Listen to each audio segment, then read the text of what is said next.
ایک دفعہ کا زمانہ تھا، دو بھائی پارس میں رہتے تھے۔ ان کے نام علی بابا اور قاسم تھے۔ قاسم بڑے بھائی تھے۔ ان کے والد کی موت کے بعد قاسم نے کہا کہ یہ علی بابا کا گھر نہیں ہے، لہٰذا علی بابا نے اپنے گھر کو چھوڑ دیا اور پہاڑ کی طرف چڑھا تاکہ 40 چوروں کو تلاش کرے۔ 40 چور بڑے پتھر کے سامنے کھڑے ہوئے ایک بہت بڑی چٹان کی طرح کھڑے ہو گئے اور کہا، کھول جا سم سم۔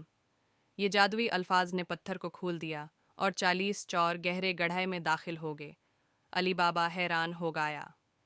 چور کے بعد علی بابا نے پتھر کی طرف جانب بڑھتے ہوئے کہا، کھل جا سم سم۔ گہرائی میں چلنے کے بعد علی بابا نے خزانے دیکھائے۔ اس نے کچھ خزانے لائے اور امیر ہو گیا۔ قاسم نے اس بارے میں سنا اور اپنے بھائی کی حسرت میں غرق ہو گیا۔ وہ علی بابا کے گھر گیا اور اس سے پوچھا، یہ سب کچھ کہاں سے آیا؟ تھوڑی دیر بعد علی بابا نے اپنے بھائی کو راز بتایا۔ قاسم صبر نہیں کر سکا اور چوروں کی چٹان کی طرف دوڑ گیا اور کہا، کھل جا سم سم، اور گہرائی کھل گئی۔ اس نے اپنا بورا بھر لیا۔ جب وہ نکلنے کے لیے تیار ہوا، اس نے دیکھا کہ چٹان نے گہرائی بند کر لی ہے۔ قاسم نے جادوئی الفاظ یاد کرنے کی کوشش کی اور ہر چیز کہنے کی کوشش کی، کھولو ڈونگ کی، کھولو من کی، لیکن یہ کامیاب نہ ہوا۔ چور جلد ہی واپس آئے اور قاسم کو پایا۔ چوروں نے اسے قتل کر دیا۔ علی بابا نے اپنے بھائی کے بارے میں سنا اور اسے باہر نکال کر دفن کیا۔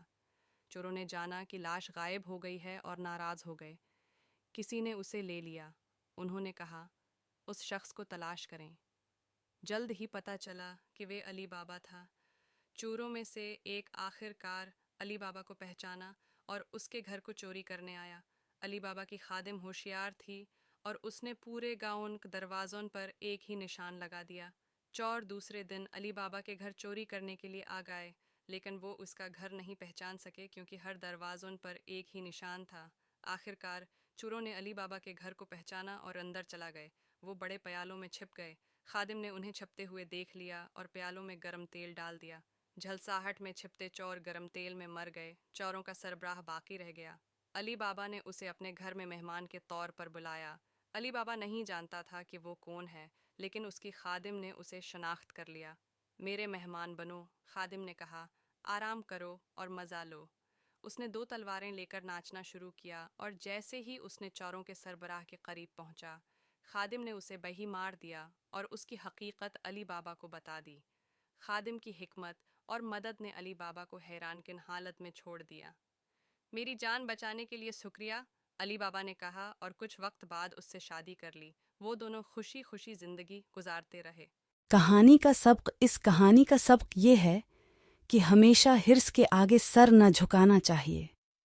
اس کہانی میں علی بابا کے بھائی کی موت حرص اور حسد کی بنا پر ہوئی۔